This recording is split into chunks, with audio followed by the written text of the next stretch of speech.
Keeping children safe is everyone's responsibility. This isn't a complaint, it's evidence of a national safeguarding failure. Before I read this out, understand something. This letter isn't about paperwork or policy. It's about children who were fouled and professionals who looked the other way. What you're about to hear is my formal rebuttal to Ofsted, a regulator that ignored whistleblowing evidence and law. Formal rebuttal to Ofsted. Failure to act on safeguarding, whistleblowing and legal evidence. Reference number CAS-003-226/CAS-003-2271 from Andrea O'Shaughnessy, dated the 26th of July 2025, to Ofsted Complaints and Safeguarding Team, CC, Department of Education, Parliamentary and Health Service Ombudsman, ICO, Children's Commissioner, NSPCC, MOPAC, Select Committee on Education. Dear Ofsted Complaints Team, I am writing in direct response to your latest correspondence, CAS-003-2266, in which you repeat the same stock phrases that have been used to ignore my formal safeguarding disclosures, whistleblowing reports and legal documentation. Your refusal to act on serious criminal allegations is not just professional neglect.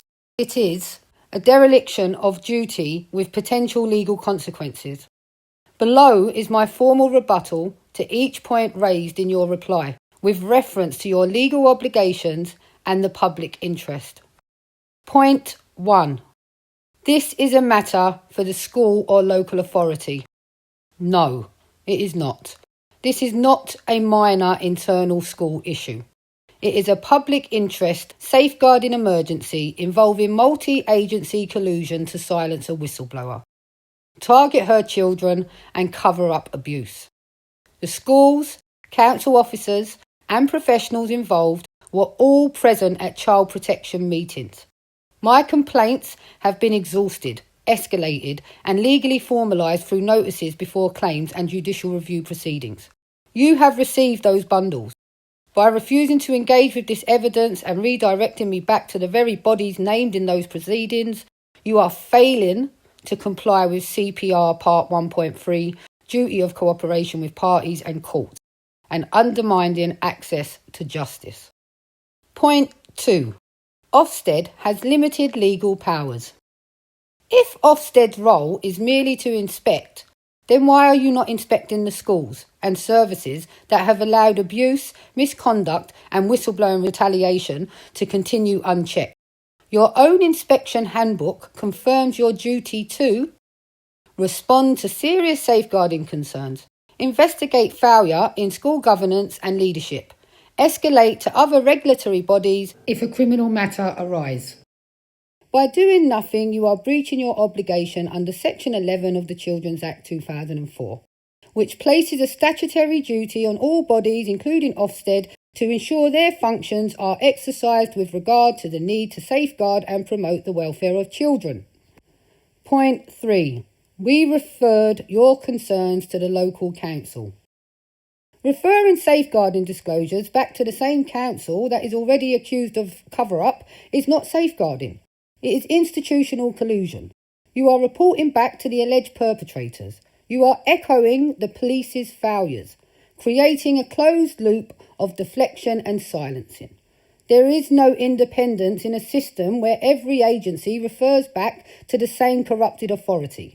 This violates not only basic safeguarding practice, but also Article 3 of the Human Rights Act 1989, protection from inhumane and degrading treatment, as your actions perpetuate trauma, endangerment and state-sanctioned abuse. Point 4.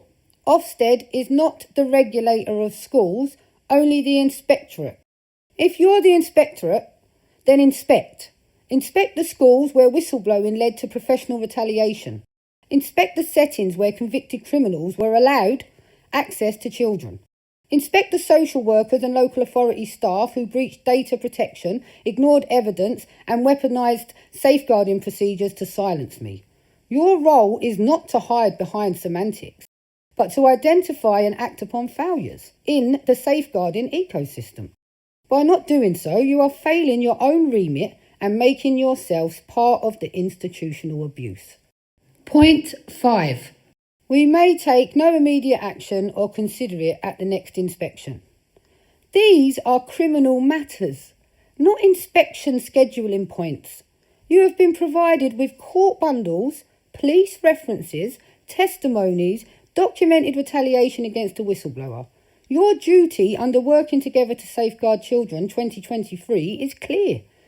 Where there is reason to suspect abuse, you must act without delay and refer for independent investigation, not wait for the next routine inspection. By failing to escalate this evidence to an independent agency or to the police with a demand for review, you are contributing to a pattern of institutional obstruction and perversion of the course of justice, systemic failures and breaches of duty. I have now been passed between Ofsted, the police, Barnet Council, the DFE, the CPS, multiple safeguarding boards, all of whom claim it's not their remit. Well then, whose remit is it?